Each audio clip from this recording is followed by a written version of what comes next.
Yes we are live now. Hello friends, this is Ivanshi and welcome to let's learn. आज हम बात करेंगे कि आपके पास लगभग एक महीना है, अब 20 से 25 दिन है, मिनिमम तो 20 से 25 दिन है ही सीटेट एग्जाम के लिए। दिसंबर में आपका एग्जाम है, ऑनलाइन एग्जाम है। तो क्या हम पढ़ें और क्या अंतर है ऑनलाइन में और ऑफलाइन में, मतलब किन चीजों का ध्यान रखें। बहुत ज्यादा बातें नहीं है, बहुत ही जरूरी जो इंपॉर्टेंट टॉपिक्स हैं जो आपको पढ़ने चाहिए, जिसमें ऑलमोस्ट सारा सिलेबस भी कवर हो जाएगा। चीजें रेपिटेडली पूछी जाती है, कई लोगों को लगता है बहुत ही आसान एग्जाम है, छोटा एग्जाम है, बड़ा एग्जाम है, बट स्टिल इस एग्जाम के बिना आप आगे नौकरी नहीं ले सकते अगर सरकारी की बात करें, और प्राइवेट स्कूल्स में भी अभी जरूरी है।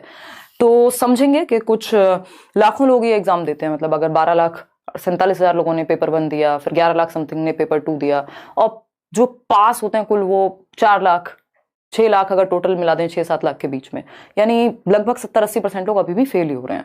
तो उस केस में हम कुछ गलत कर रहे हैं, क्योंकि इसकी अप्रोच अलग है। एग्जाम इजी है बट अप्रोच गलत हम कई बार प्रयोग कर लेते हैं। तो सभी को गुड इवनिंग, नमस्कार, राम राम, सत श्री अकाल, अस्सलाम वालेकुम, what you feel connected with. Start करेंगे बहुत ही इंपॉर्टेंट बातों पे ही सिर्फ हम फोकस करेंगे कि सिलेबस सेम है, सब कुछ सेम है इतने सालों से, फिर भी क्या चेंजेस आए हैं उसको समझेंगे। 1 मिनट में समझेंगे एग्जाम पैटर्न क्या है, टॉपिक्स कौन से हमें कवर करने हैं, पेपर 1 पेपर 2, और उन टॉपिक्स से भी ज्यादा जरूरी क्या है, वो 2 चीजें हैं। मैं आपको पहले ही ये बात बता देती हूँ कि सिलेबस आपने कितना पढ़ लिया है, 130 नंबर आप कैसे स्कोर करेंगे, 140 नंबर आप कैसे स्कोर करेंगे। अभी कोशिश कीजिए कि वैसे तो इस चीज को आप साइड कर दें जिन लोगों ने तैयारी अभी शुरू की है ना। जो लोग पहले से कर रहे हैं उनको टेंशन वैसे भी नहीं लेनी। तो उस केस में आपके पास सिंपल आपकी अप्रोच ये होनी चाहिए कि एक तो कॉन्सेप्ट जो आप पढ़ रहे हैं, जो आप टॉपिक पढ़ रहे हैं, प्लस आपकी प्रैक्टिस, यानी आपने कॉन्सेप्ट इतनी बार रिवाइज किया हो, क्योंकि इस बार टॉपिक वही है, उन्हीं के क्वेश्चंस। मान लीजिए डेवलपमेंट से भी अगर वो मुश्किल क्वेश्चन बना दे तो वो भी सॉल्व नहीं हुआ हमसे इस बार। तो उस केस में ये जरूरी है कि कॉन्सेप्ट हम इतनी बार पढ़ लें, और प्रीवियस ईयर जितना हो सके। प्रैक्टिस से मेरा मतलब यहां सिर्फ और सिर्फ प्रीवियस ईयर से है, और उसमें भी ऑनलाइन पेपर सीटेट की वेबसाइट पे है, मैंने यूट्यूब चैनल पे भी डिस्कस किए हैं, यहाँ लेट्स लर्न पे, नोट्स पे भी अभी हम आएंगे। तो कॉन्सेप्ट प्लस प्रैक्टिस, उसके साथ मेरी अप्रोच ये रहेगी कि आप नोट्स जो दिए जा रहे हैं, फ्री नोट्स हैं ये, टेलीग्राम पर सीडीपी के नोट्स आपको मिल चुके हैं, बाकी सब्जेक्ट्स के भी मिल जाएंगे अगले 1-2 दिन में। तो नोट्स प्लस प्रीवियस ईयर, कुछ नहीं, कोई किताब नहीं, कुछ नहीं, जिसने जहां से भी पढ़ा हुआ है वो कॉन्सेप्ट्स मल्टीपल टाइम्स रिवाइज करने हैं और प्रीवियस ईयर को प्रैक्टिस करना मल्टीपल टाइम्स। क्योंकि अगर कॉन्सेप्ट आपका अच्छा नहीं हुआ, आप टॉपिक, नंबर ऑफ पेजेस कितने पढ़े हैं आपने दिन में, कितने टॉपिक पढ़ लिए हैं, कितना चीजें, कितनी किताबें, कितनी जगह से, कितने चैनल्स पे पढ़ लिया है, कुछ भी मैटर नहीं करता। सबसे ज्यादा जरूरी है कि आपके दिमाग में कितनी बैठी है वो चीजें। तो कॉन्सेप्ट जितना क्लियर हो सके उसको कीजिए, और प्रीवियस ईयर के साथ प्रैक्टिस कीजिए, ताकि आपको पता लगे उस कॉन्सेप्ट से क्वेश्चन पूछा कैसे गया है। क्योंकि ऑनलाइन एग्जाम में इन्होंने थोड़े से चेंजेस किए हैं, उस पर भी हम आएंगे। एग्जाम पैटर्न फटाफट से समझते हैं। टोटल नंबर जो है आपके वो 150 नंबर का पेपर है, ये बात हम जानते हैं। कितने? 150 मार्क्स का आपका एग्जाम होता है, ये ऐसे ही होता है हमेशा से, ठीक। तो 150 नंबर का पेपर है जिसमें नेगेटिव मार्किंग है नहीं, और 150 ही मिनट मिलती है हमें, यानी 2.5 घंटे का टाइम है। टाइम सफिशिएंट है। एक टाइम था जब ये पेपर आपका 1.5 घंटे में करना होता था, तो उस टाइम पे थोड़ा और मुश्किल इसको कहते हैं, लेकिन अभी 150 मिनट पूरे हैं आपके पास। अब OMR भी नहीं फिल करनी, ऑफलाइन भी नहीं है एग्जाम। अब क्या हो गया, CBT हो गया, यानी कंप्यूटर बेस्ड टेस्ट है। ऑनलाइन आप जाएंगे, क्लिक करेंगे, जिसमें समय बचता भी है, और जिन लोगों ने बिल्कुल प्रैक्टिस नहीं की होगी उनका थोड़ा समय लग भी जाएगा, लेकिन क्वेश्चंस लेंथी बन रहे हैं, तो उसको समझना बहुत जरूरी है कि कैसे हम समय बचाएंगे। तो ये 2.5 घंटा है, 150 मिनट है, 150 क्वेश्चन है, कोई नेगेटिव मार्किंग नहीं, यानी एक भी क्वेश्चन हमें छोड़ के तो आना ही नहीं है, ठीक है। चलिए समझते हैं। और तुक्के भी वो वाले नहीं लगाने कि अक्कड़ बक्कड़ बम्बे वो 80-90 पूरे 100, वो नहीं करना। तुक्के वो लगाने जिसमें हम एलिमिनेट कर पाए, अगर लगाने भी है, किसी का मन है, या कुछ क्वेश्चंस में तो होता ही है ऐसा कि सारे क्वेश्चन आपको आते हो, ये तो पॉसिबिलिटी नहीं है। तो उस केस में हम क्या करेंगे, एलिमिनेशन का फायदा उठाएंगे। अगर हमें थोड़ा भी कॉन्सेप्ट आता है तो वो हमें हेल्प कर जाएगा आंसर तक पहुंचने में। कई बार क्वेश्चंस में आंसर खुद बता रहा होता है क्वेश्चन, वो कैसे पकड़े हम, कौन से वो पॉजिटिव नेगेटिव वर्ड्स हैं जिनको हम समझें, ये सारी बात करने वाले हैं। तो how much you need to score in each subject. अगर आप मान लीजिए पेपर इस टाइम पे आपके 130 नहीं भी आते हैं, आपके 110 आते हैं, आप 90 से ऊपर चले जाते हैं, क्योंकि ये वो समय नहीं है जब हम बहुत बड़ी बड़ी बातें करें। अगर आप मेहनत कर लेंगे तो नंबर अपने आप आ जाएंगे, लेकिन क्योंकि वो 90 की भी वैल्यू उतनी है जितनी 130 की है, अगर आप गवर्नमेंट एग्जाम की बात करें या देने जाएं पेपर, तो ये जरूरी कि इस टाइम पे आप क्वालिफाई कर जाएं। साल में एक बार एग्जाम हो रहा है। वर्स्ट केस सिनेरियो में इतने इतने नंबर आप ले आएंगे, अगर बात करें कि जो भी हम बात कर रहे हैं उसको अगर आप फॉलो करते हैं। जो थोड़ा सा भी स्मार्टली फॉलो कर लेगा वो 130, 140, बहुत सारे लर्नर्स हैं जो 143 वाले भी कई लोग हैं, 141 वाले भी कई लोग हैं, चैनल पे भी आपने इंटरव्यूज देखे हैं। सब्जेक्ट्स की हम बात करें तो ये 5 सब्जेक्ट हैं पेपर 1 के लिए, और 5 सब्जेक्ट हैं पेपर 2 के लिए। मजे की बात यह है कि पेडागोजी इसमें बहुत ही ज्यादा सेंटर में है इस पूरे पेपर में, और 4 सब्जेक्ट आपके पेपर 2 के लिए, 5 सब्जेक्ट पेपर 1 के लिए। इसमें से जो 3 सब्जेक्ट हैं वो कॉमन है दोनों ही पेपर के लिए, बोथ दोनों के लिए 3 सब्जेक्ट बिल्कुल कॉमन है, यानी 90 मार्क्स तो एज इट इज है, ना लेवल का अंतर है, ना क्वेश्चंस का, ना सिलेबस का, ना टॉपिक का, ना कुछ और। 90 मार्क्स आपके दोनों में कॉमन है, यानी जो लोग पेपर 1 की अच्छे से तैयारी कर रहे हैं उनको पेपर 2 में पूरी पूरी हेल्प मिलेगी और समझेंगे। तो सीडीपी यानी बाल विकास हमें पता है 30 नंबर का है, मैथमेटिक्स 30 नंबर का है। मैथमेटिक्स देख के डरना नहीं है, हर एक सब्जेक्ट में 15 नंबर की पेडागोजी, 15 नंबर का कंटेंट आता है। कई बार वो 2-4 नंबर इधर उधर हो जाएगा, पेडागोजी थोड़ी बढ़ गई 2 नंबर की या कंटेंट बढ़ गया 2 नंबर का, ऐसा होता है। एक सब्जेक्ट कई बार इजी है, दूसरा थोड़ा सा मुश्किल है, तो कोई भी सब्जेक्ट हम छोड़ नहीं सकते, क्योंकि जो सब्जेक्ट हो सकता है आपने छोड़ा हो उसी में इजी क्वेश्चन आए हो उस दिन, ऐसा पॉसिबल है ना, अलग अलग सेट्स में। तो हम क्या करेंगे, समझेंगे चीजों को। ईवीएस की जब हम बात कर रहे हैं, ईवीएस एनसीईआरटी बेस्ड आता है, तो उसमें 15 नंबर आपके पेडागोजी, 15 नंबर आपका कंटेंट का है। इंग्लिश की हम बात कर रहे हैं, इंग्लिश पेडागोजी 15 नंबर की और 2 पैसेज आते हैं। ग्रामर का कोई खास रोल है नहीं और इस समय आप ग्रामर पढ़ने बैठिएगा भी मत बिल्कुल भी। हिंदी की अगर हम बात कर रहे हैं, अगेन 2 लैंग्वेज है, कोई भी जो 2 लैंग्वेज आपने ली होंगी जिसमें 15 नंबर का पैसेज और 15 नंबर की आपकी पेडागोजी, दोनों ही लैंग्वेज की पेडागोजी सेम है। और अभी कुछ 10-12 टॉपिक हैं जो हम डिस्कस करने वाले हैं, जिनसे आपका सीडीपी प्लस हिंदी इंग्लिश की पेडागोजी बहुत हद तक कवर हो जाएगी, है ना। चलिए समझते हैं। जिनका सोशल साइंस और मैथ्स है वो 60 मार्क्स में अलग अलग आएगा। तो ये 5 सब्जेक्ट हैं 30-30 नंबर के पेपर 1 के लिए। पेपर 2 में ईवीएस हट जाएगा आपका और मैथ्स हट जाएगा, उसकी जगह पर सोशल साइंस 60 मार्क्स का, जिसमें से 20 नंबर की पेडागोजी, और साइंस एंड मैथ्स भी अगेन जिन्होंने साइंस एंड मैथ्स चूज किया होगा उनके लिए 60 मार्क्स का साइंस एंड मैथ्स, 20 नंबर की साइंस एंड मैथ्स की पेडागोजी। पेडागोजी मतलब आप पढ़ाएंगे कैसे उस सब्जेक्ट को। तो इनके लिए अगर आप वो 3 सब्जेक्ट अच्छे से कर लेते हैं, एनसीईआरटी जिन्होंने पढ़ी है अच्छी बात है, जिन्होंने नहीं भी पढ़ी है वो सिर्फ प्रीवियस ईयर करेंगे इन दोनों सब्जेक्ट्स के लिए, वहां से समझेंगे चीजों को, ठीक है। चलिए समझते हैं। अगर हम बात करते हैं इंपॉर्टेंट टॉपिक्स की, कि मोस्ट इंपॉर्टेंट टॉपिक्स कौन से हैं जिनको आप बार बार पढ़ें, और अगर जिनको आप पढ़ लेते हैं तो आपका अच्छा स्कोर हो जाएगा। इससे पहले मैं आपको एक बार ये नोट्स दिखा देती हूँ, जो कि एकदम फ्री नोट्स हैं। ये आप टेलीग्राम चैनल पे जाइए, डिस्क्रिप्शन बॉक्स में लिंक मिलेगा, किसी भी फेक जगह से मत जुड़िएगा। 30 आउट ऑफ 30 आप आराम से ले आएंगे। इवन बाकी सब्जेक्ट्स हिंदी इंग्लिश पेडागोजी में भी आपको हेल्प मिलेगी, ईवीएस पेडागोजी में भी हेल्प मिलेगी। तो ये एकदम फ्री नोट्स हैं, टेलीग्राम चैनल पे आपको मिल जाएंगे और इनको आप पढ़िए। इनकी हम एक मैराथन भी रखेंगे, प्रॉपर समझेंगे चीज़ों को बढ़िया तरीके से। और यूट्यूब पे तो हम काम कर ही रहे हैं और करेंगे भी, फ्री क्लासेस जो है आपकी वो आपको पूरी मदद कर देंगे। कोशिश कीजिए भटके ना इस समय, कंटेंट या टीचर जो भी आपने तय कर लिया है वहां से अच्छे से पढ़ें बैठ करके, ठीक। तो ये नोट्स आप जरूर डाउनलोड कर लीजिएगा। हिंदी इंग्लिश पेडागोजी के भी नोट्स कल या परसों में मिल जाएंगे। ईवीएस के पहले इंग्लिश मीडियम दे चुकी हूँ, हिंदी मीडियम भी मिल जाएंगे।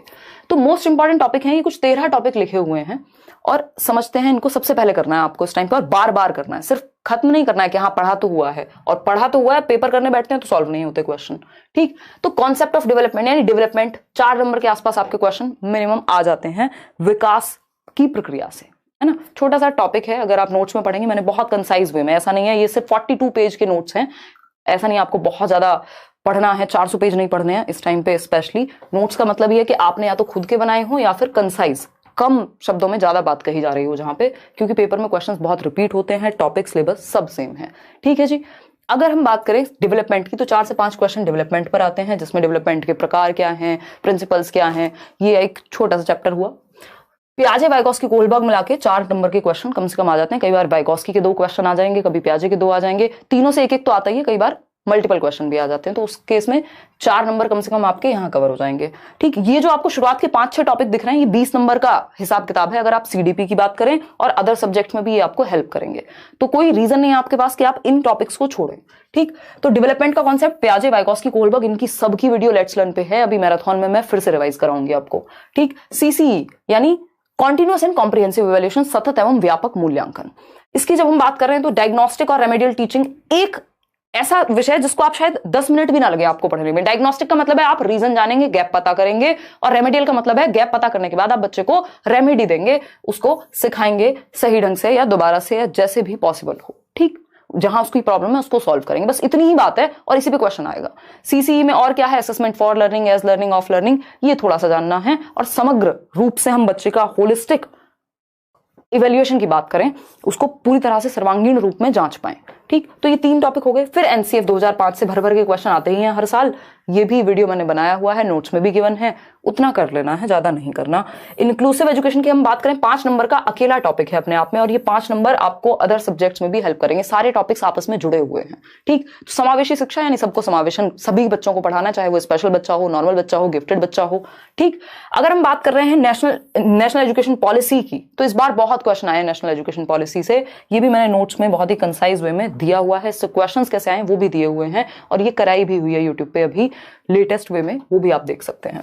CCE एक और बार लिखा हुआ है, ये CCE वो वाला नहीं है, ये है चाइल्ड सेंटर्ड एजुकेशन।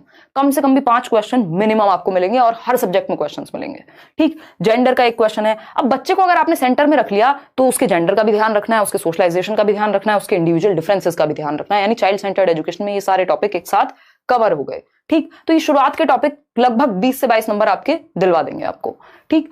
तो कॉन्सेप्ट ऑफ डेवलपमेंट, प्याजे, Vygotsky, Kohlberg, CCE, NCF, inclusive education, national education policy और child centred education. Child centred education, gender, socialisation, इतने हल्के टॉपिक हैं, और इनको आप समझ गए तो आपके बहुत सारे नंबर बच जाएंगे, समय कम लगेगा। तो सबसे पहले इनको निपटाएंगे, डेवलपमेंट को निपटाएंगे, फिर NCF है। इंक्लूसिव एजुकेशन भी आसान है, क्योंकि इंक्लूसिव एजुकेशन में सब कुछ नहीं पूछा जाता। आपसे पूछा जाएगा कि अच्छा, एक तो सेग्रीगेट नहीं करना बच्चे को, लेबल नहीं करना बच्चे को, और क्या करना है, ऐसी ग्रुपिंग नहीं करनी जहां पे सेम एबिलिटी की ग्रुपिंग हो रही हो, और आपकी लर्निंग डिसेबिलिटीज, डिसलेक्सिया क्या है, डिस्कैल्कुलिया क्या है, यही छोटी छोटी बातें। इंक्लूसिव एजुकेशन भी ऐसा नहीं है आपको बहुत ही 300 पेज में इंक्लूसिव एजुकेशन पढ़ना है, ठीक।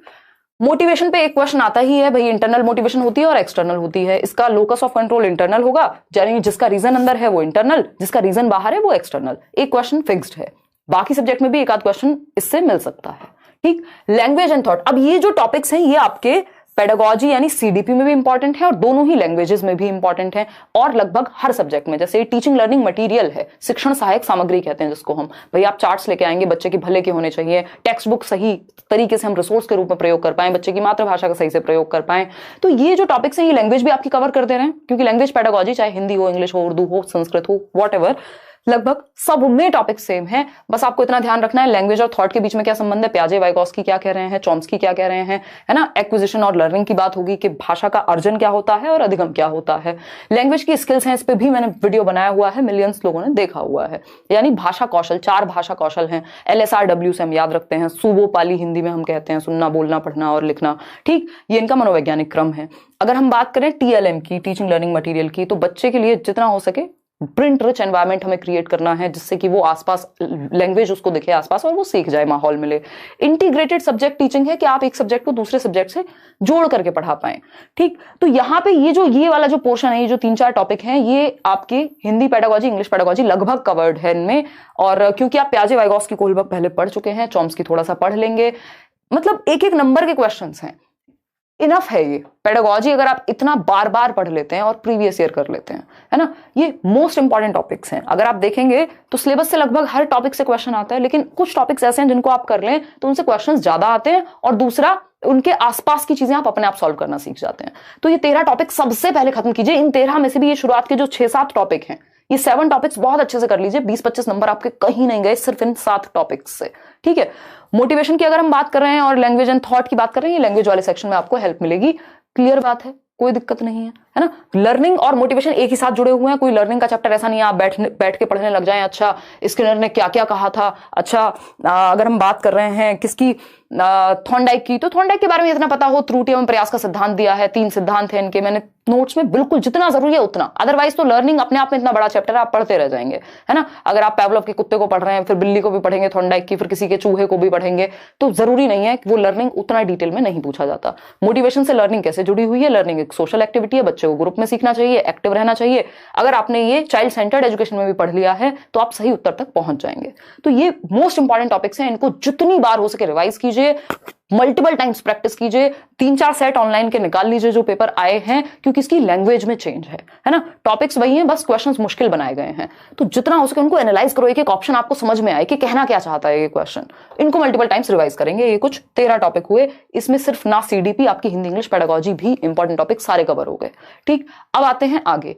अब जैसे मान लेते हैं EVS में हमें पता है कुछ टॉपिक से क्वेश्चन आएंगे ही आएंगे। अगर आप पूरी NCERT नहीं भी पढ़ रहे हैं तो आपको इतना तो पता ही होना चाहिए भाई, मैप से कम मिनिमम भी 3 क्वेश्चन आ रहे हैं आज की डेट में। मैप, जो इंडिया का मैप है, जिसमें क्या बात होती है, स्टेट्स कौन से हैं भाई, 28 स्टेट हैं, 8 यूनियन टेरिटरीज हैं, फिर कौन सा स्टेट किसके पास है, तो थोड़ा सा मैप को स्टडी करना है। 3 नंबर 4 नंबर आपके यहीं से निकल जाएंगे। डायरेक्शन का एक क्वेश्चन मिनिमम है, 2 भी आ रहे हैं कई बार। डायरेक्शन हमें पता है भाई, जो नॉर्थ साउथ ईस्ट वेस्ट, इससे जुड़ा हुआ एक क्वेश्चन आएगा, व्यक्ति यहां से चला वहां पहुंचा। टाइम डिस्टेंस एंड स्पीड से पक्का एक क्वेश्चन है कि ट्रेन इस टाइम चली, और ये एनसीईआरटी से ही जुड़ा हुआ टॉपिक है, ऐसा नहीं है कहीं और से दे रहे हैं। कम्युनिटी रिसोर्स, यानी बच्चे के, मान लीजिए कोई फादर है किसी के, वो फार्मर है, तो आपको पौधों के बारे में जानकारी दिलवानी है, उनको बुला लिया, एक क्वेश्चन इस पे भी आएगा ही आएगा। बर्ड्स पे हमेशा क्वेश्चन आता है कि भाई आउल जो है वो अपनी गर्दन बहुत हद तक घुमा पाता है, मैना झटके से आगे पीछे करती है, किसकी आईसाइट कितनी ज्यादा है ना। वल्चर की बात हुई है। हाउसेस पे 100% क्वेश्चन आएगा ही आएगा। ये वो टॉपिक्स हैं जिनसे 100% क्वेश्चन आएगा, मतलब इससे ज्यादा और क्या, मतलब ये ऐसी बात है कि पहले से पेपर पता है आपको, अगर आप पढ़ लें तो। ब्रेल लिपि पर क्वेश्चन आना ही आना है, ठीक। बी कीपिंग, मधुमक्खी पालन अक्टूबर टू दिसंबर में बेस्ट टाइम होता है। डेजर्ट ओक पे क्वेश्चन आता ही है, एलिफेंट्स पे क्वेश्चन आता ही है। जेंडर, अगेन अगर जेंडर आप वहां पढ़ चुके हैं, यहां आपको अलग से पढ़ने की जरूरत नहीं है। एक क्वेश्चन हर सब्जेक्ट की पेडागोजी में जेंडर का ये लोग डालने लगे हैं अभी, ठीक। सीड्स यानी बीज को लेकर के, तो आप बच्चे को एक्सपेरिमेंट यानी उसको बोने का मौका दें, फिर वो उसको ऑब्जर्व करेगा सीड्स को, बीजों को। स्टेट्स पे बात हो गई, ये मैप से ही जुड़ा हुआ टॉपिक है।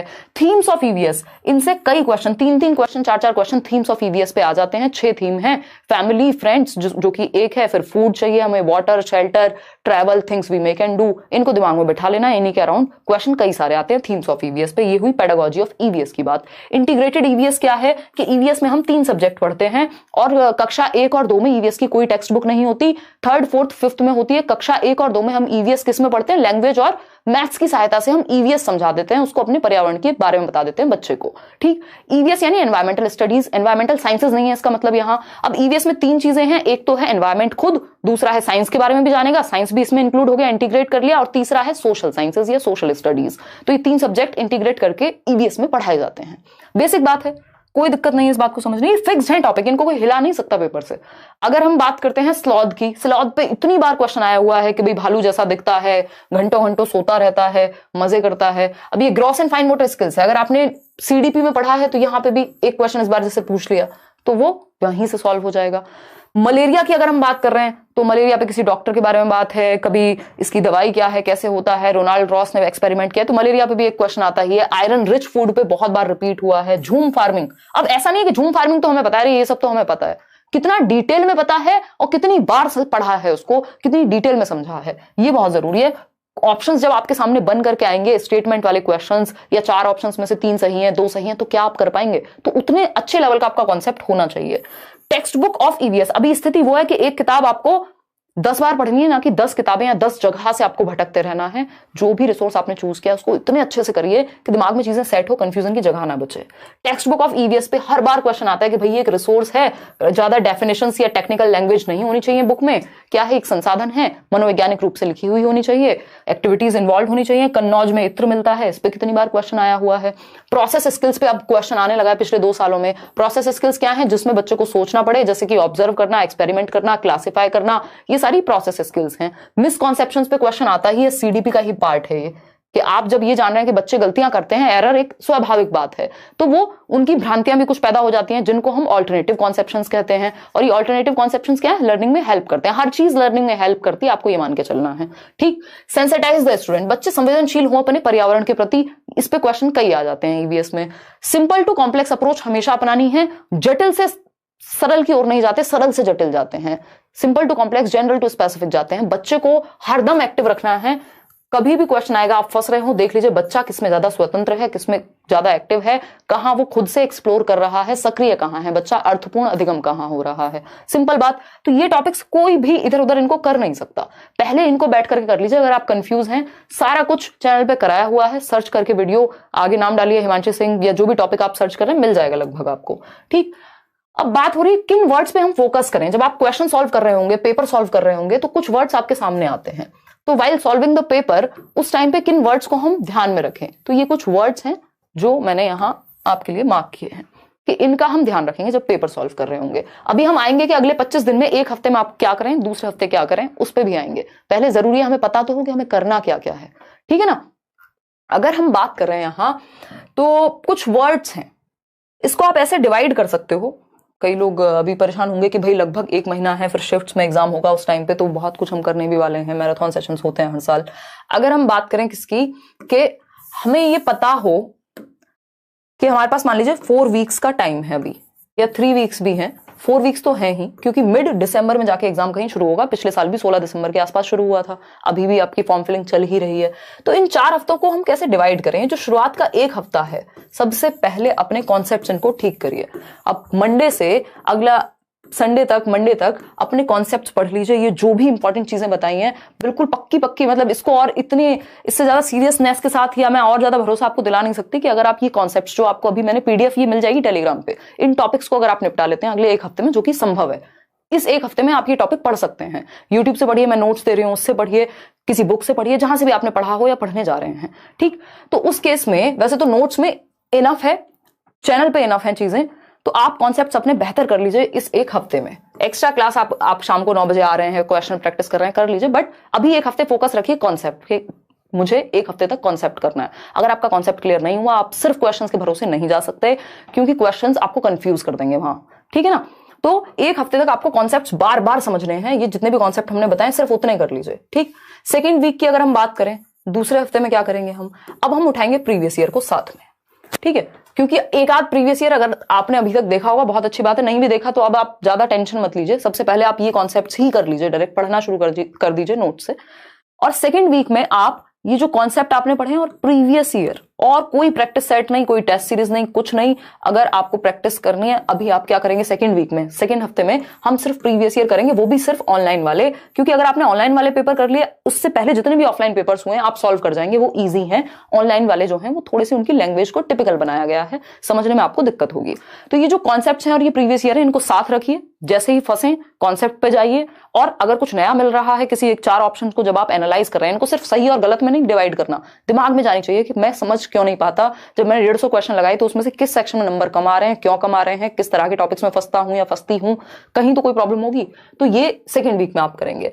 अब जो थर्ड वीक है, इस दौरान आपने प्रीवियस ईयर किए हैं, कॉन्सेप्ट्स किए हैं, भर भर के किए हैं। अगर आपको लगता है आपकी स्पीड में कमी है, तो उस केस में आप सीटेट की वेबसाइट पे चले जाइए, किसी टेस्ट सीरीज में एनरोल हो जाइए, जो भी आपको करना है साथ में वो प्रैक्टिस कर लीजिए, ताकि टाइम मैनेजमेंट आपको थोड़ा सा आ जाए ऑनलाइन में, कि आप पैसेज पढ़ पाएं, आप लेंथी क्वेश्चंस कर पाएं, थोड़ी सी स्पीड आपकी बढ़ेगी उससे। तो हम क्या करेंगे, थर्ड वीक में टेस्ट के रूप में, चाहे तो सिर्फ प्रीवियस ईयर ही निकाल लीजिए, सीटेट की वेबसाइट पे सारे प्रीवियस ईयर आपको मिल जाएंगे। टेस्ट देना है अपने तरीके से, ऐसा नहीं है बेइंतहा टेस्ट दे देने हैं, बट हाँ 10-12 जितने भी हो सके वो टेस्ट हमें लगभग लगाने हैं। अगेन प्रीवियस ईयर कॉन्सेप्ट को नहीं छोड़ना है।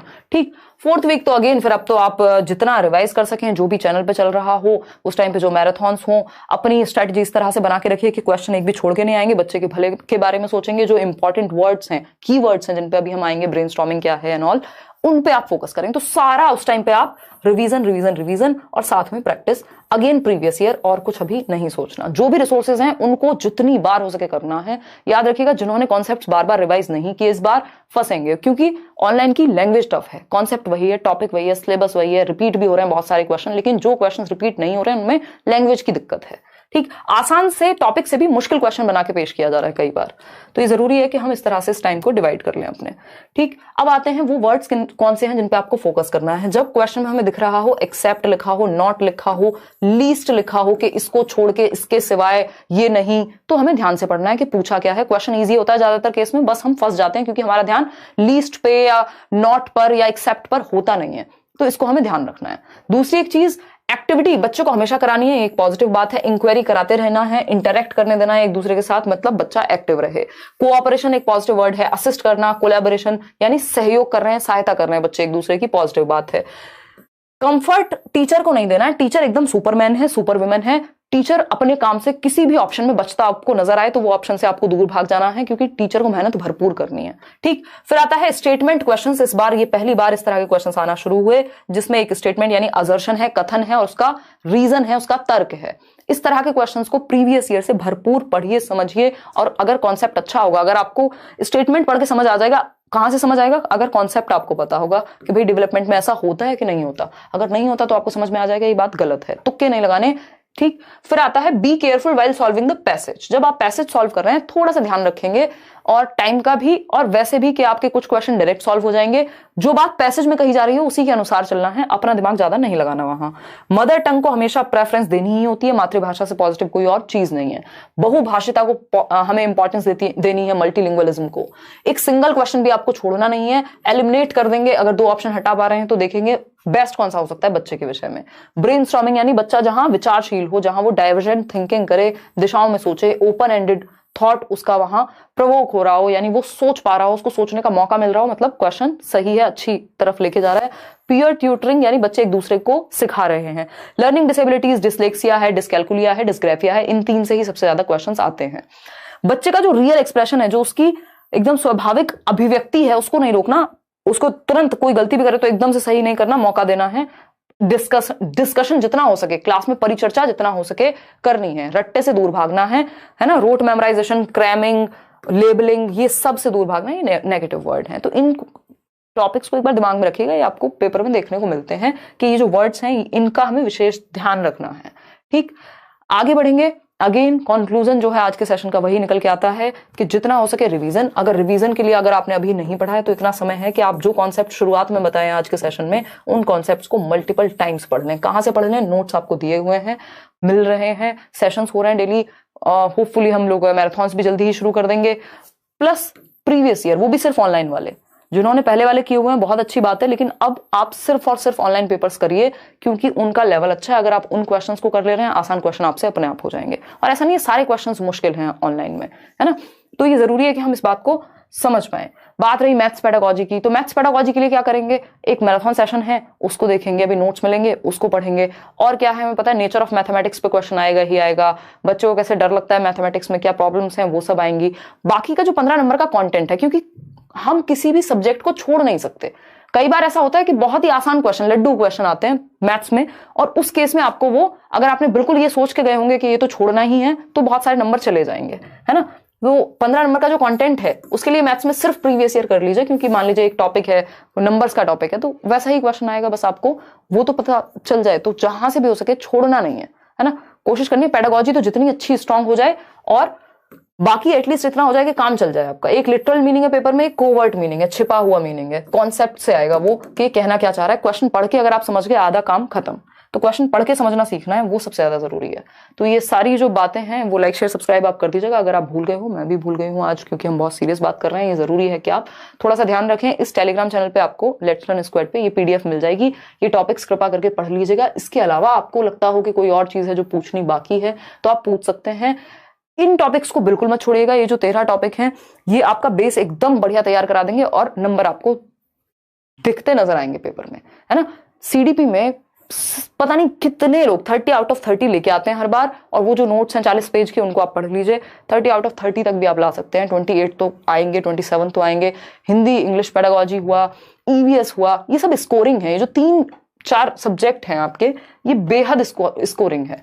फोकस किस चीज पे करना है? पहले कॉन्सेप्ट आपको पता हो अगले 1 हफ्ते में, और साथ में प्रीवियस ईयर, और मल्टीपल टाइम रिवीजन देना है। उसका रीजन वही है कि क्वेश्चन अगर मान लीजिए झूम फार्मिंग से भी आया, तो आपको ये लगेगा कि यार पढ़ा तो था, कहीं पता नहीं क्या था, अब आप कंफ्यूज हो रहे हैं 3 ऑप्शन देख करके।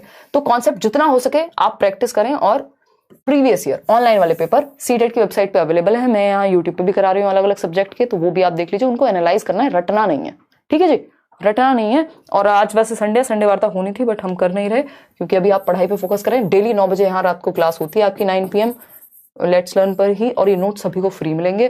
तो अभी हिंदी, इंग्लिश और मैथ्स, EVS, CDP, इन सबके भी। तो कोशिश ये करनी है कि जितना अच्छे से हम CDP की बात कर रहे हैं, मान लीजिए 27 तक आप यहाँ आराम से ले आएंगे, ठीक है। हिंदी की बात कर रहे हैं, 20-25 नंबर आने चाहिए, क्योंकि एक लैंग्वेज आपकी स्ट्रांग होती है दोनों में से। इंग्लिश में मान लेते हैं आप थोड़े से वीक भी हैं, तब भी 20 तक आप जाएंगे, ठीक। क्योंकि पैसेज पेडागोजी में लगभग बस वही टॉपिक्स हैं, 7-8 टॉपिक है मुश्किल से हिंदी और इंग्लिश पेडागोजी के। मान लीजिए कुछ टॉपिक ऐसे हैं जिन पे एक क्वेश्चन कभी आता है। स्टीफन क्रैशन पे 2013 में आई थिंक क्वेश्चन आया था, उसके बाद इस बार ऑनलाइन में आया है। कई लोगों को लगा है कि वो पहली बार आया, बट वो पहली बार नहीं आया। स्टीफन क्रैशन मैंने आपको बहुत पहले कराई थी थियरी, तो लेकिन वो 1 नंबर का क्वेश्चन है। अगर इस तरह के टॉपिक आपको लग रहा है कि आपने अभी तैयारी शुरू की है, तो वो 1-1 नंबर के लिए उतने दुखी मत होइए जितना वो बड़े मेजर मार्क्स हैं। क्योंकि मान लीजिए वो नहीं भी आया, तो आपका जो मेजॉरिटी था वो आपने खो दिया उस चक्कर में। तो जरूरी है कि हम जो सबसे जरूरी टॉपिक्स हैं पहले उनको अच्छे से कर लें, फिर एक्स्ट्रा में तो आप जितना पढ़ें कम ही है, ठीक, तो यहाँ पे हम इतना स्कोर अगर इन 3 सब्जेक्ट में कर पाएंगे तो हमारी लीड हो जाएगी आगे के सब्जेक्ट्स में। ईवीएस भी बहुत स्कोरिंग है, एनसीईआरटी की जो समरी है चैनल पे भी है, वो देख लीजिए वीडियोस में, है ना। 20 से 25 नंबर आप ईवीएस में ला सकते हैं। कुछ ही क्वेश्चंस हैं जो आउट ऑफ द बॉक्स हैं, तो वो 3-4 क्वेश्चंस का तो हम मार्जिन लेके चलेंगे, लेकिन जो टॉपिक हमने पढ़े हैं वहां से क्वेश्चन गलत नहीं होना चाहिए, ठीक। और मैथ्स, और अगर हम बात कर रहे हैं सोशल साइंस और साइंस वगैरह की, जिन्होंने एनसीईआरटी से पढ़ा है वेल एंड गुड, क्योंकि उससे बाहर नहीं आता। अदरवाइज सिर्फ प्रीवियस ईयर को आधार बनाइए, कुछ टॉपिक प्रीवियस ईयर से निकाल के पढ़ लीजिए। व्हेन हील आता ही आता है एक क्वेश्चन हर हालत में। नेचर ऑफ मैथमेटिक्स पे, नंबर्स पे क्वेश्चन पूछेगा कि जब आप नंबर सिखाते हैं बच्चे को तो किस चीज का ध्यान रखें। प्याजे की स्टेजेस से भी मैथमेटिक्स में भी क्वेश्चन आ जाता है। तो ये बेसिक चीजें हैं, और सबसे पहले वो 13-14 टॉपिक आपको कंप्लीट करने हैं, उसके बाद कुछ और सोचेंगे। चलिए आज के लिए इतना ही रखते हैं।